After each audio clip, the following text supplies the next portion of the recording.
বাপি, তোমার মনে আছে আমি অন্ধকারে ভয় পেতাম? ব্যাকসিটে বসে মেয়ের জিনিসগুলো গাড়িতে গুছিয়ে নিতে নিতে প্রফেসর দেবেশ সাহা মেয়ের দিকে তাকিয়ে থাকেন কিছুক্ষণ।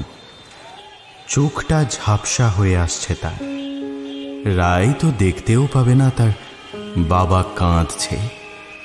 জানো বাপি, আমার আর ভয় লাগে না। এ কদিনে অভ্যাস হয়ে গিয়েছে। সবটাই এখন অন্ধকার। দেবেশবাবুর বুকের ভেতরটা যেন দুমড়ে মুচড়ে যাচ্ছে। ভেতরের কষ্টটা সহজে বোঝা যায় না। কাছের মানুষরাই শুধু ভেতরের চাপা কষ্টটা বুঝতে পারে। আগে রাইও পারত, এখন কি পারবে?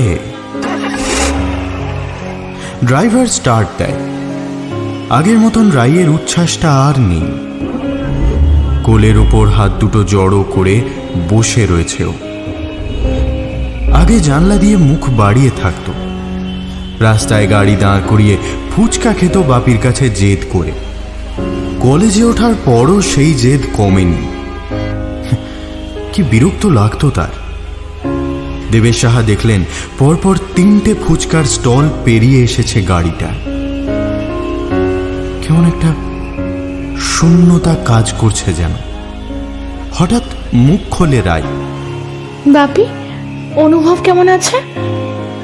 কতদিন কথা হয় না ওর সাথে। ভালো আছে মা, ও বাড়ি চলে গিয়েছে সেদিনই। বেশি চোট আসেনি ওর। যাক। রায় মুখ ঘুরিয়ে বসে আছে। মনে মনে ভাবছে, অনুভব এতদিনে একবারও এলো না দেখা করতে। তবে কি ওকে ভুলে গিয়েছে?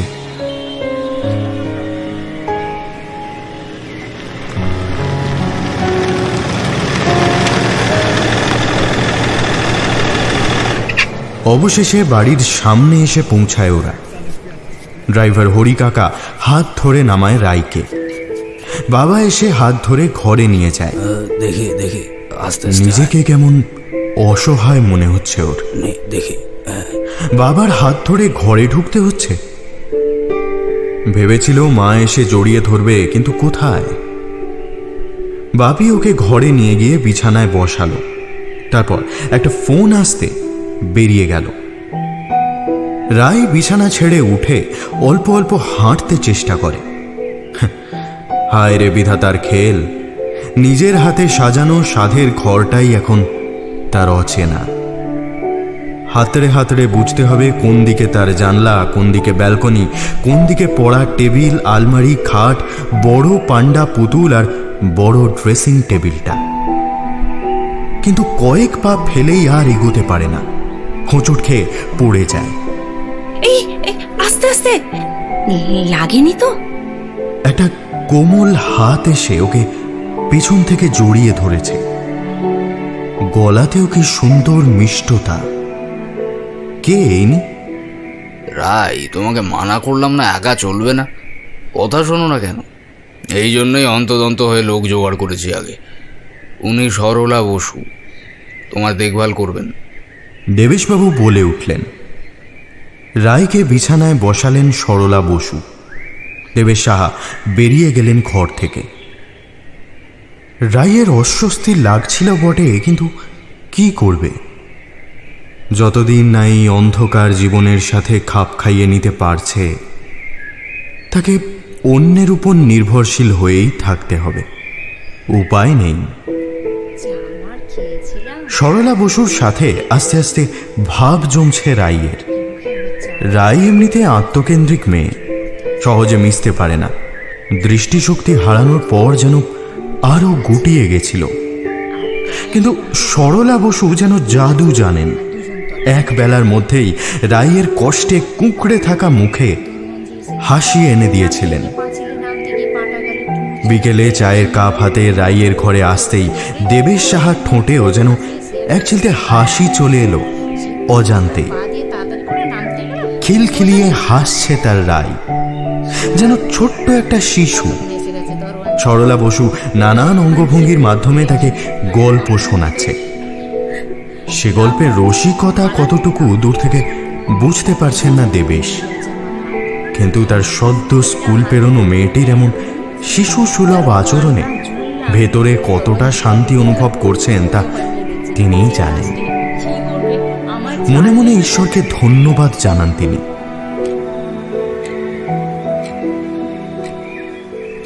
রাইয়ের মা স্মৃতি সাহার ফিরতে ফিরতে বেজে গেল প্রায় 9টা। রাইয়ের ঘরে রাইকে খিচুড়ি আর অমলেট খাইয়ে দিচ্ছেন সরলা বসু। আচ্ছা, তোমাকে কি আমি মাসি বলে ডাকবো? না, আমার বুড়িমা বলে ডাকবে। বুড়িমা? বুড়িমা কেন? আমার ডাক নাম বুড়ি, তাই আমাদের গ্রামের বড় ছোট সবাই আমাকে বুড়ি বলে। তোমার বাড়ি কোথায়? একটা বড় আম গাছের পেছনে। ঠিকানা জিজ্ঞেস করলাম তো। এই যে তোমার বাড়ি, আমার ঠিকানা। এই, তুমি খুব মজার। জানো, আমার মা।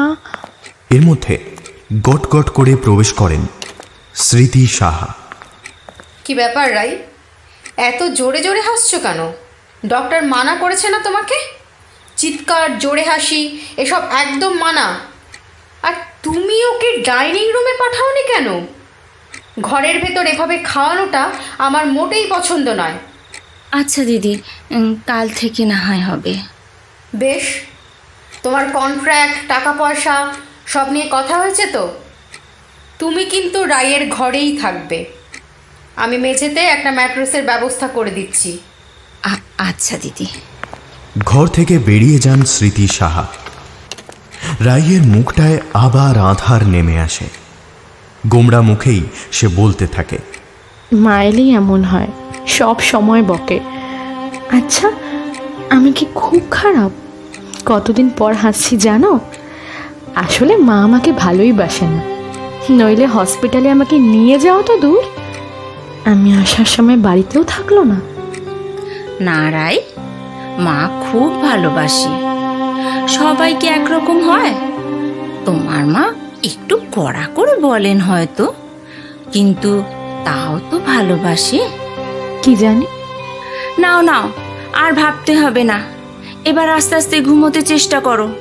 আমি আসছি, কেমন?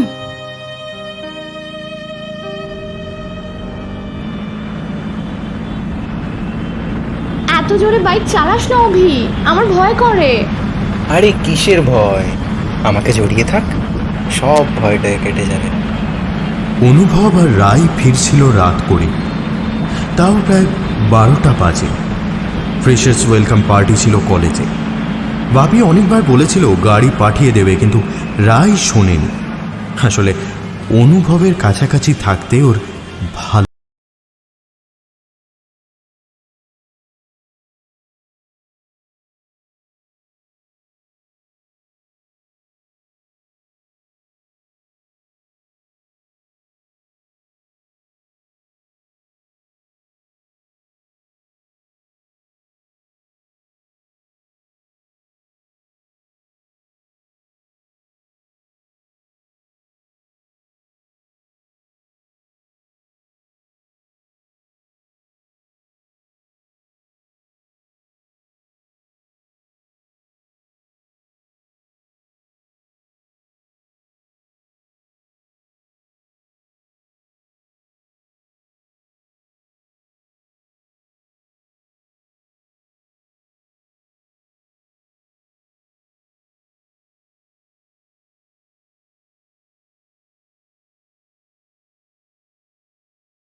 হঠাৎ কি যেন একটা পাশ কাটাতে চাইছিল। টার্ন নিয়েই খুব জোরে ব্রেক কষে সে। প্রচণ্ড দ্রুত গতিতে ছিল মোটর বাইক। সেটা এক পাশে ছিটকে পড়ে আর বাইকের সাথে রাইও ছিটকে যায় অনেকটা দূরে একটা ফুটপাতের কাছে। হেলমেট পরেনি রাই। মাথায় প্রচণ্ড আঘাত ও রক্তক্ষরণ শুরু হয় তখন থেকে। অনুভবের হাত পা ছড়ে গেলেও হেলমেট থাকায় আঘাত গুরুতর হয়নি। একটা চিৎকার করে ধপ করে উঠে পড়ে রাই। এত অন্ধকার চারপাশটা, একটু আগেও তো সব পরিষ্কার দেখছিল। নিজেকে, অভিকে, কলেজ ফেস্ট সবটাই। সরলা জল নিয়ে এগিয়ে আসে, ওর পিঠে হাত বোলায়, এসির মাত্রাটা বাড়িয়ে দেয়। এক ঢোকে সবটা জল খেয়ে ধাতস্থ হয় রাই। ওটা স্বপ্ন ছিল, বাস্তব তো এটাই, অন্ধকার। আরে ভয় কিসের? আধারে কিসের ভয় শুনি? ভয় নেই, আলোর জীবন থেকে কে অন্ধকারে থাকতে ভালোবাসে? কেন? মাতৃজঠরে শিশু যখন থাকে।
ধীরে ধীরে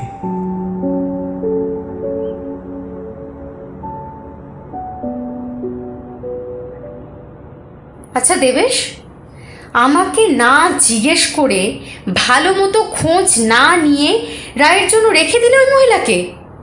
কি অদ্ভুত গেট আপ! ড্রেসিং টেবিলের সামনে বসে মুখে ক্রিম ঘষতে ঘষতে বলতে থাকেন স্মৃতি সাহা। আরে আমার খুব পরিচিত একজন খোঁজ দিয়েছে, চিন্তা করো না। সেই তোমার সোর্স তো পিওরেস্ট। এদিকে মিতালি কি সুন্দর স্মার্ট কোয়ালিফাইড ইয়াং একটা মেয়েকে ঠিক করেছিল, নার্সিংয়ের ওপর ব্যাচেলার ডিগ্রিও ছিল, আর সেখানে কিনা এমন হদ্দ বোকা গেও একটা মহিলা। রাই তো মিশে গিয়েছে সুন্দর, অ্যান্ড শি ইজ হ্যাপি। তোমার সমস্যা কোথায়? ওকে, আই হ্যাভ নো প্রবলেম, কিন্তু আমার যদি কোনো সমস্যা মনে হয় ধাক্কা মেরে বার করব আর আমার লোককে এনে ঢোকাবো। এতক্ষণ ধরে কচকচানিতে বিরক্ত হয়েছেন দেবেশ। হাতে ধরা বইটা আর টেবিল ল্যাম্পটা বন্ধ করে পাশ ফিরে শুয়ে পড়লেন দেবেশ। স্মৃতি তখন ভার্চুয়াল জগতে ব্যস্ত। বেশ পপুলার স্মৃতি সাহা ফেসবুকে। ঘরের জন্য তার সময় নেই। কর্পোরেট জগতের ওঠাপড়ায় আর ভার্চুয়াল জগতে নিজের পরিচিতি অক্ষুণ্ণ রাখতে তিনি নিজের ঘরের প্রতি নজরই দেন না কখনো। কিন্তু একটা চিন্তার কারণে আজ যেন মন দিতে পারছেন না ইনস্টাগ্রামে। কিসের এক অস্থিরতা কাজ করছে, কি যেন একটা অদ্ভুত ওই সরলার মধ্যে আশ্চর্য রকমের বেমানান। হ্যাঁ, চোখ দুটো হালকা নীল রঙের আইরিশে ঢাকা সরলার চোখ, যা একদম বেমানান একজন গেঁয়ো লোকের পক্ষে। তার উপর ওই দৃষ্টিতে যেন যেন কিছু রয়েছে, যেন খুব সহজে ওই নজরে ধরা পড়ে যেতে পারে যে কোনো মানুষের গোপনীয়তা, ছল চাতুরি। একটা অজানা আশঙ্কা নিয়েই ঘুমোতে যান স্মৃতি। যে করেই হোক ওই মহিলাকে তাড়াতেই হবে।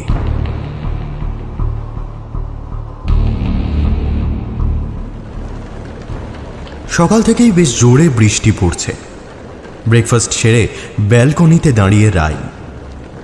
বৃষ্টির ছাটে ওর শরীর ভিজছে অল্প। কাল ঘুমটা ভালো হয়েছে, শরীরটাও তাই চাঙ্গা। নিজের বাস্তবতার সাথে এভাবে খাপ খাইয়ে নিতে পারছে দেখে রাই নিজেই অবাক। অপারেশনের পর থেকে টানা 15 দিন হসপিটালের বেডে কি দুর্বিষহ দিন কেটেছে তা একমাত্র ওই জানে। বৃষ্টির দিনগুলোতে সব কিছু কেমন আর্দ্র হয়। পলির স্তরের মতো জমতে থাকা দুঃখগুলো যেন কাদার মতন তরল হতে থাকে। হাসির সাথে সাথে কয়েক বিন্দু জল চোখের কোণ বেয়ে কখন নামছে তা নিজেও বোঝে না রাই। দৃষ্টি নেই, অথচ কান্না আছে। সে কি অভিকে চিনতে এত ভুল করল? 17টা দিন হতে চলল, কোনো খবর নেই, দেখা নেই। রাইয়ের অন্ধত্ব কি ওকে দূরে সরিয়ে দিল, নাকি নিজের অপরাধ বোধে রাইয়ের সামনে আসতে পারছে না সে? হয়তো রাইয়ের এই অবস্থার জন্য নিজেকেই দায়ী করছে ও। ও কি বৃষ্টিতে ভিজলে ঠান্ডা লাগবে যে, ঘরে এসো, এসো ঘরে। বুড়িমার আওয়াজটা চিনে ফেলেছে রাই একদিনেই। মহিলাটা তার বড্ড খেয়াল রাখে, নিজের মাও বুঝি এতটা রাখে না। তুমিও আসো না বুড়িমা, শ্রাবণের বৃষ্টির জোরই আলাদা, মনের সব কিছু ধুয়ে দেয়। অসুখ করলে ভালো হবে, তার চেয়ে চলো তোমাকে অন্য কিছু শেখাই। কি শিখবো? আরে এসোই না। রাইকে হাত ধরে বিছানার কাছে নিয়ে আসে সরলা। নির্ভরশীলতাই হলো পঙ্গুত্ব। যারা নির্ভর করে না, শারীরিক কমতিতেও তাদের কমজোরি বলা যায় না। বুঝলাম না। আচ্ছা, তুমি বিছানায় বসে তো, এবার ধরো বাথরুমে যাবে। ঘরের লাগোয়া বাথরুম, তবে কিভাবে যাবে? এখান থেকে দাঁড়িয়ে হাঁটা শুরু করো, আমি ধরে নিয়ে যাচ্ছি। কত পা ফেলতে হচ্ছে সেটা শুধু গুনবে, আর আশপাশটা স্পর্শ করতে করতে যাবে। স্পর্শ করলেই তুমি বুঝতে পারবে কোন জিনিসটা কেমন। প্রথমে কষ্ট হবে, পরে অভ্যেস হয়ে যাবে। আমি পারবো বুড়িমা? ঠিক পারবে, এসো। শুরু হলো রাইয়ের নতুন চর্চা। হোঁচট খেতে লাগলো বহুবার, কিন্তু বুড়িমার উদ্যমে সে আবার উঠে দাঁড়ায়, আবার চলতে শুরু করে। অন্যদিকে রাইয়ের বাবা ও মেয়ের এই পরিবর্তন দেখে ভীষণ খুশি। মনে মনে কতবার যে সরলা বসুকে ধন্যবাদ জানিয়েছেন তিনি। কিন্তু স্মৃতির মনের খটকা কিছুতেই যাচ্ছে না। এত ভালো মানুষই কেন? পার্মানেন্ট লোক রাখতে যেখানে 15,000-এর মতন খরচ, সেখানে মাত্র 5,000 টাকায় কাজ করছে কেন এই মহিলা? যতবারই তার পরিবার কিংবা অতীত সম্বন্ধে জানতে চেয়েছে, অদ্ভুত এক নজরে তাকিয়ে থেকেছে সরলা। ওই নজরে যেন কি একটা আছে, দেখলেই কথা জড়িয়ে যায়। বেশিক্ষণ তাকালে হাত পা কেমন এলিয়ে আসে। মনে হতে থাকে যেন এক্ষুনি অজ্ঞান হয়ে যাবেন তিনি।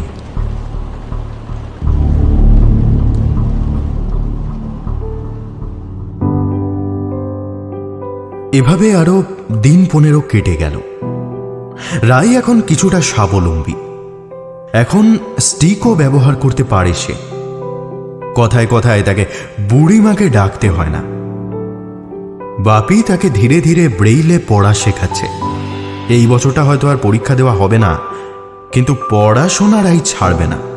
কলেজে গিয়ে বাপি কথা বলেছে প্রিন্সিপালের সঙ্গে, ব্রেইল সিস্টেমে পরীক্ষা দেওয়া সম্ভব কিনা। পরের বছর পরীক্ষা হয়তো দিতে পারবে রাই। বিকেলে ব্রেইলে হাত বুলিয়ে অক্ষর বোঝার চেষ্টা করছিল রাই। এখন টাচ স্ক্রিন মোবাইলেও আগের মতন অসুবিধা হচ্ছে না। স্ক্রিনের কোথায় কোন আইকনগুলো রাখা আছে তা ভালো মতন বোঝা হয়ে গিয়েছে ওর। বিভিন্ন লেকচার শুনে শুনে পড়াশোনাও চালাচ্ছে। পাশাপাশি ছোটবেলায় গান আবৃত্তির শখগুলো ঝালিয়ে নিচ্ছে ভালো মতন। কিন্তু কিছুতেই ওর ভেতরকার একটা খটকা যাচ্ছে না। অনুভব কোথায়? দিন 10 পরে এক বিকেলে হঠাৎ দীপা এসে হাজির ওর বাড়িতে।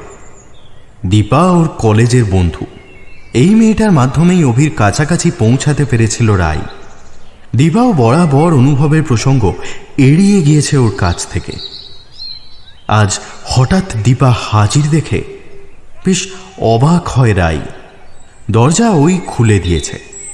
বুড়িমা রোজ বিকেলে 1 ঘন্টার জন্য ছাদে যায়। নিজের ঘরে দীপাকে নিয়ে আসে রাই। দীপার হাত মুখ ছুঁয়ে দেখে। স্পর্শ খুব জরুরি হয়ে পড়ে দৃষ্টিহীনদের ক্ষেত্রে। দীপা, মোটা হয়ে গিয়েছিস বল। তুইও তো অনেক পাল্টে গেছিস রাই। আর কি, পরিস্থিতির চাপে পাল্টাতেই হয়। তারপর বল, হঠাৎ আমাকে দর্শন দেওয়ার হেতু? এতদিন একটা কথা লুকিয়ে এসেছি কাকুর মানা করবার জন্য, কিন্তু আর পারছি না রে। 1.5 মাস চরম অস্বস্তিতে কাটিয়েছি। অনুভবকে সেই দুর্ঘটনার রাত থেকে আজ অবধি খুঁজে পাওয়া যায়নি। তোকে সেদিন হসপিটালাইজড করা হয়েছিল ঠিকই, কিন্তু ওর কোনো চিহ্ন অবধি ছিল না। পুলিশ অনেক খুঁজেছে, ওর মা বাবাও ভীষণ দুশ্চিন্তায় রয়েছে। কোথায় গেল ছেলেটা কে জানে। কাকু আমাকে বারণ করেছিল বলতে, কারণ তুই আঘাত পাবি, এতে তোর ক্ষতি হয়ে যেতে পারত। কিন্তু আমি আর লুকোতে পারলাম না। সামনে পরীক্ষা, ঘুম খাওয়া সব উড়ে গেছে আমার। না বলে খুব অন্যায় করেছিলাম মনে হচ্ছে। মাথায় আকাশ ভেঙে পড়ে রাইয়ের। এত বড় একটা কথা বাপি লুকিয়ে গেল। অভি কোথায় তবে? ওকে আর ফিরে আসবে না? ফোনে বলতে পারতাম না, তাই আশা। কলেজের আর কারোর সাথে তো তোর যোগাযোগ নেই? নয়তো দেখতি পুরো কলেজ কেমন তোলপাড় হয়ে আছে অনুভবের নিখোঁজ হওয়ার সাথে।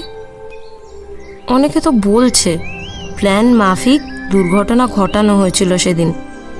পুলিশ তোর খোঁজ করেছিল অনেক, কিন্তু প্রিন্সিপালের অনুরোধে তোকে এই কেস থেকে দূরে রাখা হয়েছে। আমাকে ক্ষমা করিস রাই, আসি আমি। স্থির পাথরের মতন বসে রয়েছে রাই। এতদিন নিজের অক্ষমতার সত্যটুকু মেনে বাঁচার চেষ্টা করেছে, কিন্তু ও অনুভবকে ভালোবাসে। মানুষটার খোঁজই নেই। এই সত্যটা কি করে মানবে ও? বাপির ওপর এক রাশ অভিযোগ আর অভিমান জমা হয়েছে ওর বুকে। বাপিও তাকে মিথ্যে বলল। সন্ধ্যায় দেবেশ সাহা ফিরতেই রীতিমতো ঝগড়া শুরু করে রাই। কিছুতেই দেবেশ সাহাকে নিজের বক্তব্য রাখতে দেবে না সে। অনুভবকে তার চাই, যে করেই হোক। কান্নায় ভেঙে পড়ে রাই। বিছানায় বসে হাঁটুতে মুখ লুকিয়ে কাঁদতে থাকে। দেবেশ সাহা পাশে বসে পড়ে মাথায় হাত বোলাতে থাকেন। রায়ের অভিমান কিন্তু কমে না।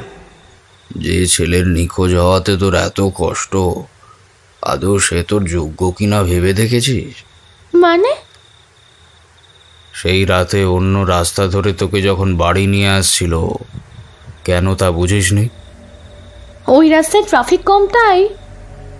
না, ওই রাস্তার কিছু দূর আগেই রাস্তা লাগোয়া গ্র্যান্ড হোটেল, সেখানে রুম বুক করা হয়েছিল তোর নামে।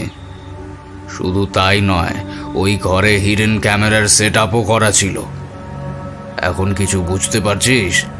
কি যাতা বলছো বাবা? যা তা নয় রে, অনুভবের আগেও দুটো মেয়ের সাথে এমন করেছে। ওদের ভিডিও দেখিয়ে ওদের ব্ল্যাকমেল করেছিল। পুলিশের অনুসন্ধানে উঠে এসেছে। এখনো জনসমক্ষে আসেনি ওই দুটো মেয়ের সম্মানহানি হবে বলে। ছেলেটা ভালো নয় রে মা।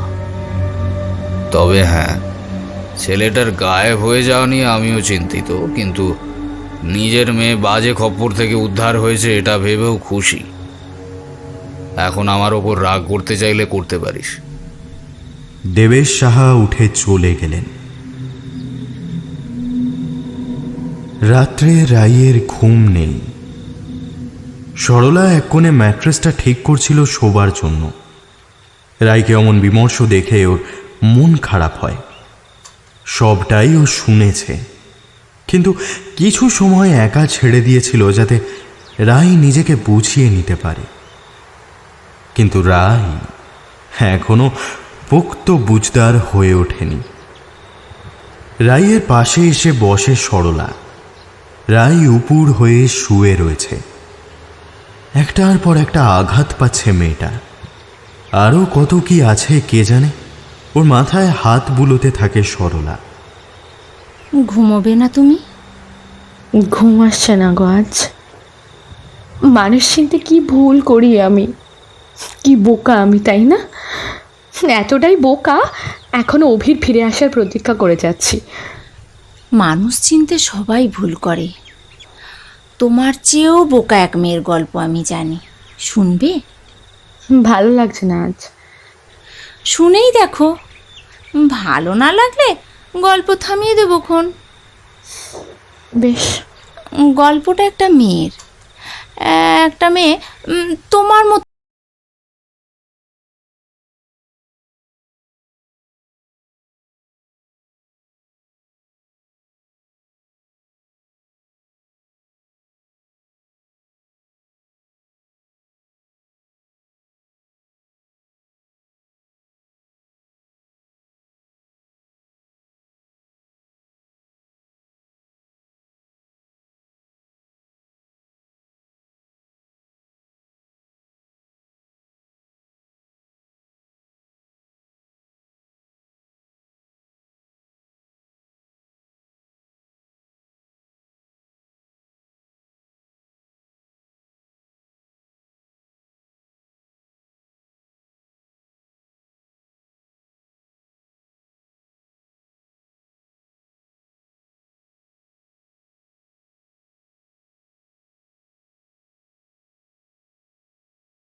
শরীরের সুন্দরী মেয়ে, তাকে রক্ষা করবার কেউ নেই। গ্রামের ছোকরা, যুবক, বুড়ো সবাই মিলে পেছনে পড়ল। রাত্রিবেলা বাড়িতে ঢিল পড়ত। বাজারে যাবার সময় লোকে বাজে টিপ্পনি কাটত। যখন তখন আম গাছ বেয়ে উঠোনে লোক ঢুকে পড়ত। মেয়েটির বেঁচে থাকাই দুর্বিষহ হয়ে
গন্ধ ছিল অভির।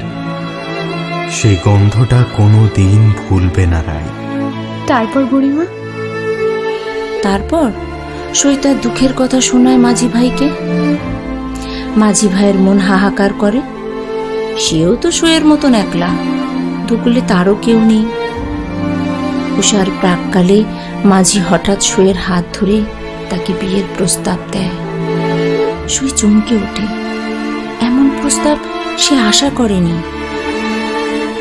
মাঝি ভাইকে তার দেবতা মনে হলো।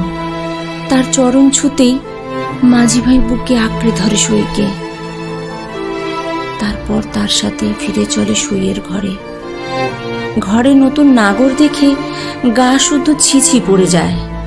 কিন্তু মাঝি ভাইয়ের তেজ এতই, প্রকাশ্যে কেউ কিছু বলতে পারে না, সবটাই চুপিসারে। কিন্তু সই আমার সুখে ভাসতে লাগলো। আহা, এমন একটা সংসারই তো সে চেয়েছিল। সরলা চেয়ে দেখলেন রাই ঘুমিয়ে গিয়েছে, তার বুড়িমার কাঁধে মাথা রেখে।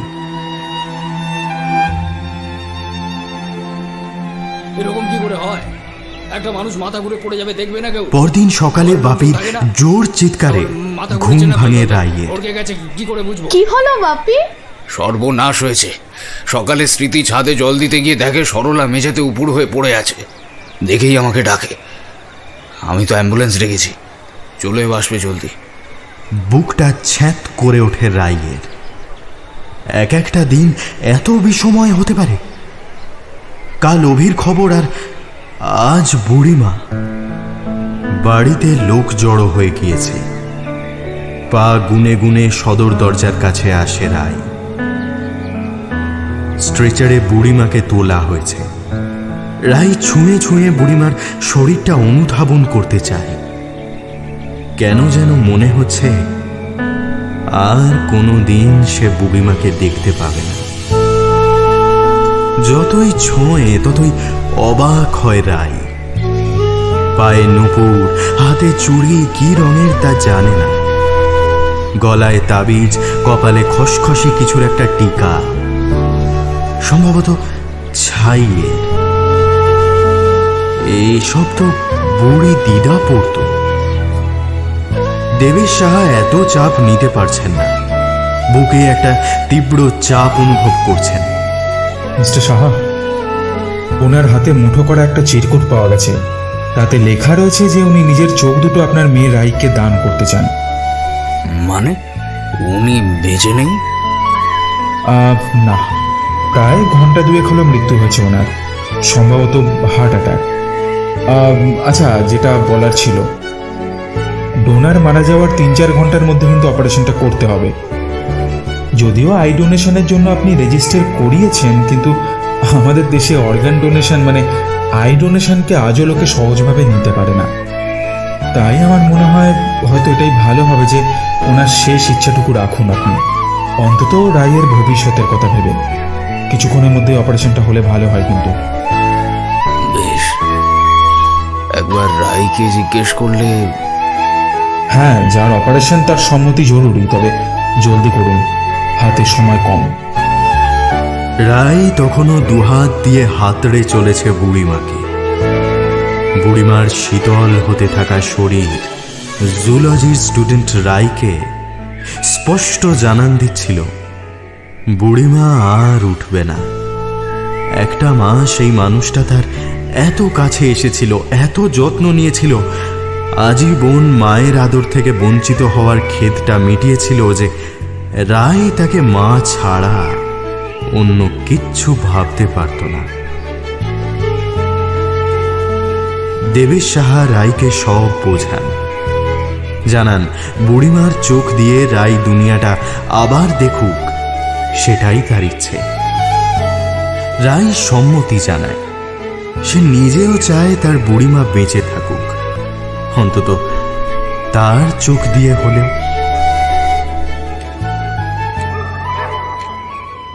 রাতে স্মৃতি সাহা একা ঘরে। মেয়ের অপারেশন হয়েছে আজ, সফল কিনা জানে না, চাপা উত্তেজনা তো রয়েছে, কিন্তু সেই চিন্তা ছাপিয়ে মাথায় অন্য চিন্তা। আজকে প্রেজেন্টেশনটা খুব গুরুত্বপূর্ণ ছিল। সকাল সকাল ওরকম বিচ্ছিরি একটা কাণ্ডে সব উল্টোপাল্টা হয়ে গিয়েছিল তার, তাও ম্যানেজ করে নিয়েছেন কোনো রকমে। কিন্তু বিক্রম আর অপর্ণা এত ভালো প্রেজেন্টেশন রেখেছে যে ওর প্রমোশনের স্বপ্ন যেন ভেঙে যাচ্ছিল। ঘুম আসছে না কিছুতেই। চোখ বন্ধ করলেই সরলার ওই চোখ দুটো ভেসে উঠছে আর ভেতরটা কেঁপে কেঁপে উঠছে ক্রমশ। নিজের অতীতকে নিয়ে হঠাৎ কেমন একটা দোলাচলে ভুগছেন স্মৃতি। কত বছর ধরে কর্পোরেট জগতে আছেন তিনি? প্রায় 20 বছর। মধ্যবিত্ত পরিবারে জোড়াতালি সংসারের তৃতীয় কন্যা সন্তান ছিলেন তিনি। বাবা নিজের সাধ্যমতো করেছেন মেয়েদের জন্য, কিন্তু দিদিদের মতন অল্পতে মন ভরেনি কোনো দিন ওর। মফস্বলের ঘুপচি গলি থেকে কলকাতার নামি ইঞ্জিনিয়ারিং কলেজে আইটিতে যখন ঢুকল, স্মৃতি যেন তার খোলা আকাশটা খুঁজে পেল। একে একে স্মৃতির মনে পড়ে কিভাবে স্মৃতির সমস্ত শখ আহ্লাদ মিটিয়েছে তার অগুন্তি বোকা প্রেমিকরা। দেবেশকে বিয়ে করাটা অনেকটা কাকতালীয় ভাবে। এক বন্ধুর বিয়েতে দেখা হয় দেবেশের সাথে। ছেলেদের আকৃষ্ট করার ক্ষমতা চিরকালই ভালো স্মৃতির। সে ছোটবেলার স্কুল টিচার মাধব স্যার হোক, কিংবা কলেজের প্রফেসর DK দত্ত হোক, কিংবা সবশেষে বোকা দেবেশই হোক। আসলে দেবেশের সরলতাই স্মৃতিকে বুঝিয়েছিল যে কর্পোরেট জগতের দৌড়ে শর্টকাটে উচ্চতায় পৌঁছতে হলে একজন বোকা মানুষকেই জীবনসঙ্গী হিসেবে দরকার। নিজের কেরিয়ার ছাড়া আজীবন আর কিচ্ছু বোঝেনি স্মৃতি। উপরে উঠতে হলে অনেক কিছু ত্যাগ করতে হয়, এমনি এমনি কেউ জায়গা ছেড়ে দেয় না। কাল তার প্রমোশন হবে, অনিকেত, জয়শ্রী, স্বরূপাকে টপকে নিজের কেবিন পাবেও।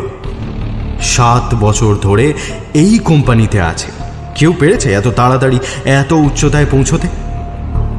নিজের উপর আলাদা করে গর্ব হয় তার। সাফল্যের পেছনের গল্প যতই নোংরা হোক, শেষমেশ এটাই সত্য যে স্মৃতি সফল। স্বামী সন্তান নিয়ে ভাবার মতন বেফালতু সময় ওর কাছে নেই। ওকে আরো উপরে উঠতে হবে, আকাশ ছুঁতে হবে, আরো আরো। একটা দুটো করে 5টা সিগারেট খেয়েছে সে। ঘুম আসবে না আজকে। হঠাৎ মেয়েটার জন্য একটু খারাপ লাগছে তার। কেন লাগছে জানে না। রাতের পোশাকটা ভালো মতন জড়িয়ে ছাদে ওঠে স্মৃতি। এখন ভোর 5টা। সূর্য উঠতে শুরু করেছে। কোনোদিন সূর্যোদয় দেখা হয়নি ওর, আজ দেখছে। ছাদের ভাঙা পুরনো ঘরটার সামনে এসে থমকে দাঁড়ায় স্মৃতি। কাল এখানেই পড়েছিল সরলার দেহটা। কাল সকাল 6টা নাগাদ স্মৃতি এসেছিল ছাদে জগিং করতে। রোজকার অভ্যাস তার। ছাদে উঠতেই একটা গোঙানির আওয়াজ পেয়েছিল। হ্যাঁ, এই ঘরটার সামনে। সরলা তখনও বেঁচে ছিল। প্রথমে আচমকা এমন আওয়াজ শুনে থতমত খেয়ে যায় ও। সরলার মুখের কাছে ঝুঁকে বসে শুনে জল চাইছে ও। সামনের ঘরের দরজাটা খোলা। ওই দরজাটা সবসময় খোলাই থাকে। পুরনো ঘর, তাই কেউ ঢোকে না। আগে তাও রাই ঢুকতো, কিন্তু এখন তো সম্ভব নয়। ডাক্তারকে ফোন করার কথা ভাবে স্মৃতি, কিন্তু তখনই আবার চোখ পড়ে সরলার দৃষ্টিতে। আবার সেই তীক্ষ্ণতা। গা শিরশিরিয়ে ওঠে একটা ভয়ে। ওই নজরে এত প্রখরতা কেন? ওই তেজ আগুন ধরিয়ে দেয় স্মৃতির মাথায়। ওর মনে ইচ্ছা তো ছিলই সরলাকে সরিয়ে দেওয়ার। এটাই তো সুযোগ। আস্তে আস্তে পিছিয়ে যায় স্মৃতি। কাউকে জানাবে না ও। লুকিয়ে লুকিয়ে সরলার মৃত্যু দেখবে। ওই ঘরে ঢুকে পড়ে। ঘরে ঢুকেই দেখে অনেক কাগজ, একটা কালো ব্যাগ আর সদ্য সমাপ্ত হওয়া একটা চিঠি, রাইয়ের উদ্দেশ্যে লেখা। কাগজগুলো দেখে আর চিঠিটা পড়ে হাত পা কাঁপতে থাকে স্মৃতির। এখন তো আরো বাঁচতে দেওয়া যাবে না সরলাকে। এ তো আজন্ম শত্রু। স্মৃতি সরিয়ে ফেলে সব কাগজগুলো। চিঠিটার শেষ অংশ, যেখানে চক্ষুদানের ইচ্ছা প্রকাশ করা হয়েছে, সেই অংশটুকু ছিঁড়ে গুঁজে দেয় সরলার হাতে। এতে রাইয়ের অন্তত উপকার হবে এই ভেবে। কেউ জানতেও পারে না ঘটনাটা। পরে ছাদের গাছগুলোতে জল দিতে আসাটা তো বাহানা ছিল মাত্র। কালকের ঘটনাটা ভাবতেই ঘাম শুরু হয় স্মৃতি। আর থাকতে পারে না ছাদে, ঘরে চলে যায়।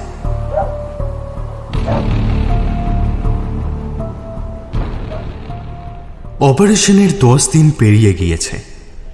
আজ জানা যাবে অপারেশন সফল হলো কিনা। স্মৃতি আজ হাজির হয়েছে। আজকের দিনটা খুব ভালো যাবে ওর। ইতিমধ্যে খবর এসেছে প্রমোশন হয়ে গিয়েছে। ধীরে ধীরে পট্টি খোলা হয় রাইয়ের। খোলা হলে আস্তে আস্তে চোখ মেলেও। প্রথমে এতটা আলোয় চোখ ধাঁধিয়ে গেল রাইয়ের। তারপর আস্তে আস্তে চোখ মেলে।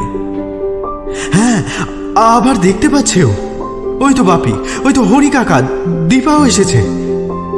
কিন্তু মায়ের দিকে চোখ যেতেই কেমন বিষিয়ে ওঠে ওর মনটা। চোখ দুটো যেন আপনা থেকেই সরু হয়ে যায় ওর।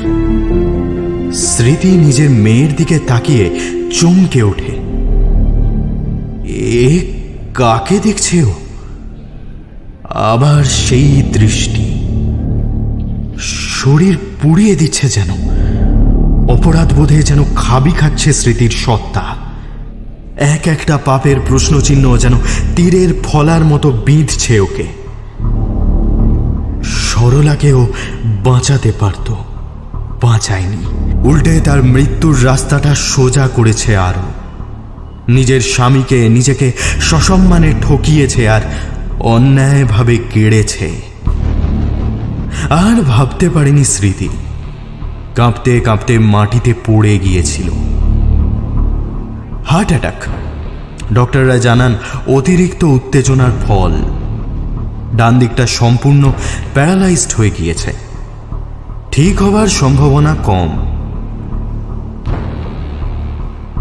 দেবেশ সাহা মেয়ে ও মা দুজনকেই বাড়িতে নিয়ে আসেন। এবার 15,000 টাকা দিয়েই লোক রাখা হয় স্মৃতির জন্য।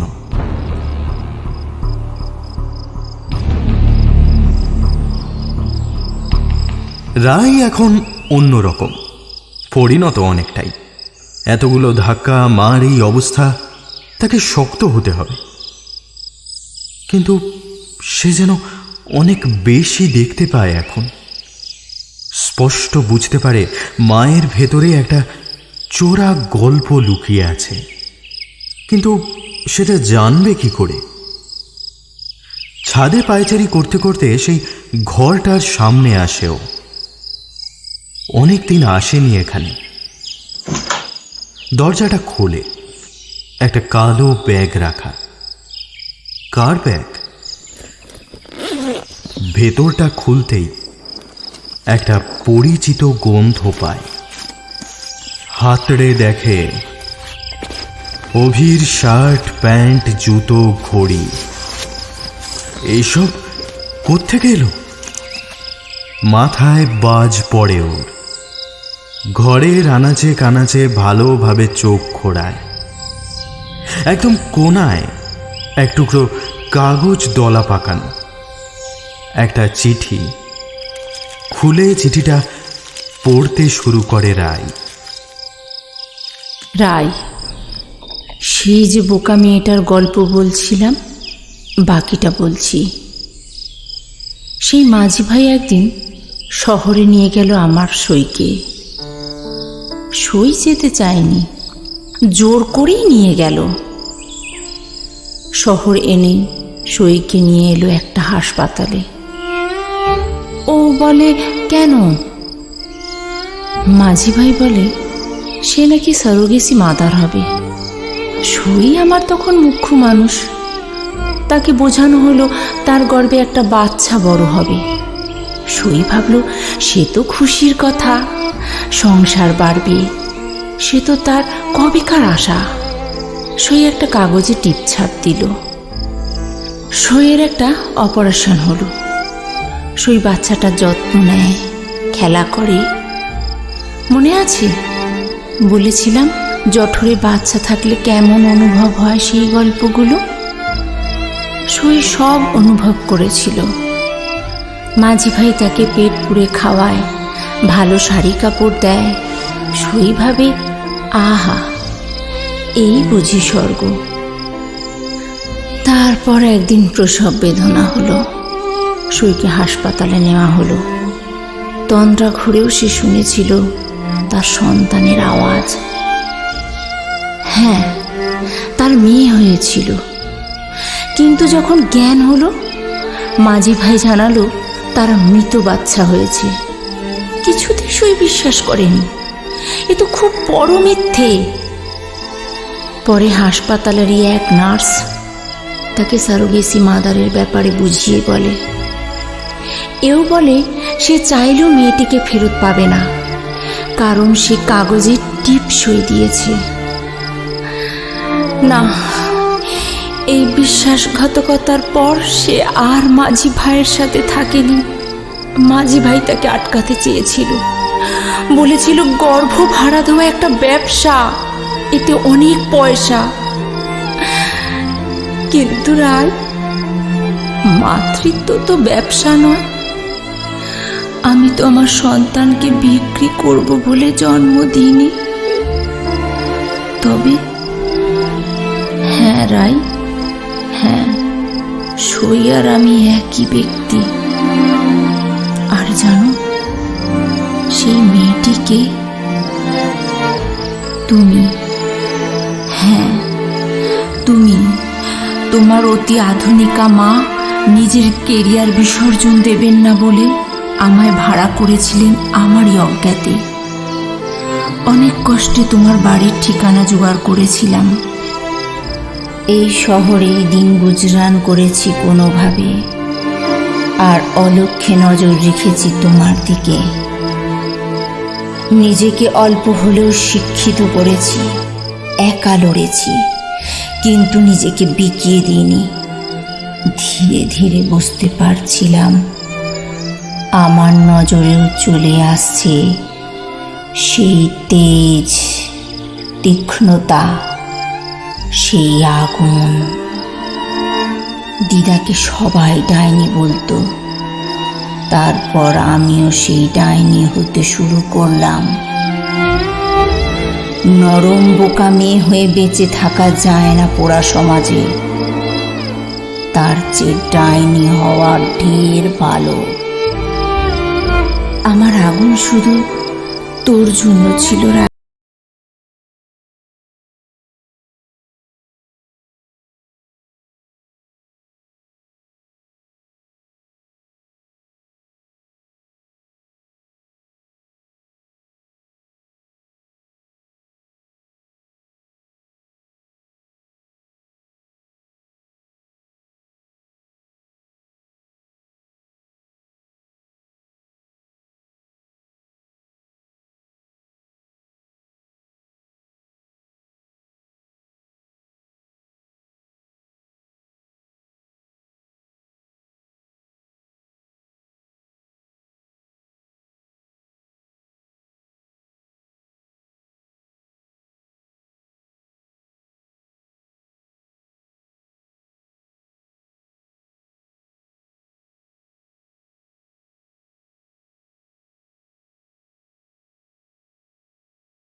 ঘরের ভেতর থেকে সরলার সব জিনিসপত্র জড়ো করে রাই ছাদে। ঘর থেকে কেরোসিন নিয়ে তার উপর ঢালে। তারপর একটা দেশলাই কাঠি জ্বলে ওঠে। দাউ দাউ করে জ্বলছে আগুন। শ্রাবণের ধারা আজ নেই, আজ যেন আগুনের দিন। চোখ বুজে রাই নিজের মুখ হাতড়ায়। হ্যাঁ, মিল পাচ্ছে। চোখ, নাক, ঠোঁট সব যেন মিলে যাচ্ছে বুড়িমা না, মায়ের সাথে।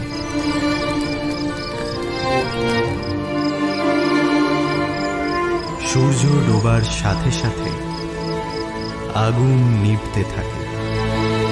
সেই পোড়া ছাই হাতড়ে এরাই মেখে নেয় শরীরে, আর কপালে ছাইয়ের একটা টিপ পড়ে নেয়।